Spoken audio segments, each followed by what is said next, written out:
Hi friends, இன்னைக்கு காலையிலேயே எழுந்து கோலம்லாம் போட்டு முடிச்சாச்சுங்க. கோலம்லாம் போட்டு முடிச்சுட்டு காலையில வந்து வீட்டுக்கு வேலைகள்லாம் முடிச்சாச்சு, மாடெல்லாம் கட்டி முடிச்சிட்டேன். அடுத்து வந்து காலையில பிரேக்ஃபாஸ்ட் நான் என்ன சமைச்சேன்னு பாத்தீங்கன்னா தோசை, தக்காளி சட்னி, அடுத்து மிளகு குழம்பு இவ்வளவுதான் செஞ்சிருந்தேன்.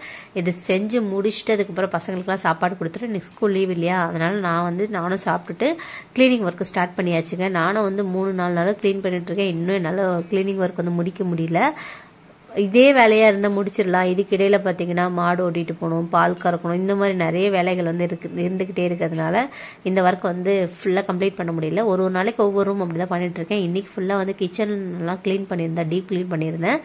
கிச்சன்ல இருக்கக்கூடிய பாத்திரம் எல்லாத்தையும் அள்ளி போட்டு கழுவியாச்சு.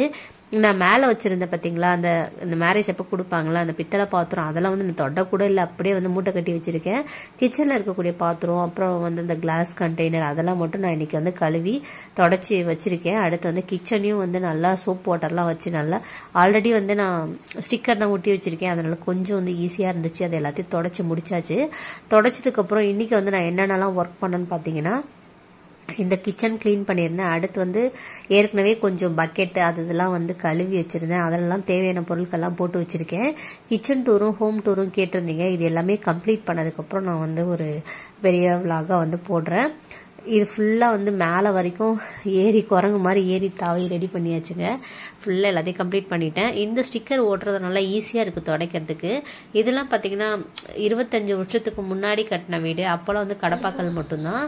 இப்போ ஒரு வழியா பாத்தீங்கன்னா கிச்சன் வந்து எல்லாத்தையும் கம்ப்ளீட் பண்ணி முடிச்சதுக்கு அப்புறம் இப்படிதான் இருக்கு. ஈவினிங் வந்து ஒரு 6 மணி போல இப்படிதாங்க இருந்துச்சு. இன்னும் பாத்திரம் எதுவுமே வந்து எடுத்து வந்து அடுப்புல ஃபுல்லா வந்து காலியா தான் இருக்கு. எல்லா பாத்திரத்தையும் வந்து கழுவி வறண்டால தான் வச்சிருக்கேன். இதெல்லாம் மட்டும் கப்போர்ட்லாம் மட்டும் நல்லா கிளீன் பண்ணி வச்சாச்சு. இது வந்து நான் தண்ணி வச்சு தொடச்சதுனால இன்னும் கொஞ்சம் லைட்டா காயாம இருக்கு. இது காஞ்சதுக்கு அப்புறம் நம்ம வந்து என்னென்ன பொருட்கள் வந்து இல்லையோ அது எல்லாத்தையும் வந்து ஃபில் பண்ணி அப்படியே வந்து கிச்சன்ல அடிக்கிற வேண்டியதுதான். இருக்கிறதுல ரொம்ப கஷ்டமான வேலைன்னு பாத்தீங்கன்னா கிச்சன் கிளீன் பண்ணிட்டாங்க.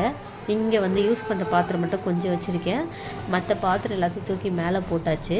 இங்க பாத்தீங்களா இப்படிதான் இருக்குங்க, குப்பை மாதிரி. ஃபுல்லா எல்லாமே வந்து அந்த கண்டெய்னர்ஸ்ல வந்து இங்கதான் இருக்கு, கிளாஸ் ஜார்ஸ், நம்ம தேவையான பாத்திரம் எல்லாமே. இதுக்கப்புறம் இது எல்லாத்தையும் ஃபில் பண்ணி நான் கிச்சன்ல வந்து அடுக்கணும். இப்பவே டைம் பாத்தீங்கன்னா கரெக்டா ஒரு 8 மணிக்கு மேல ஆயிடுச்சு. அப்புறம் நான் என்னென்னலாம் ஒர்க் பண்ணேன்னு சொல்லி கேட்டிருந்தீங்க. இதெல்லாம் வந்து இன்னும் கழுவாம இருக்கக்கூடிய பாத்திரம், இதெல்லாம் வந்து நாளைக்கு தான் கழுவணும்.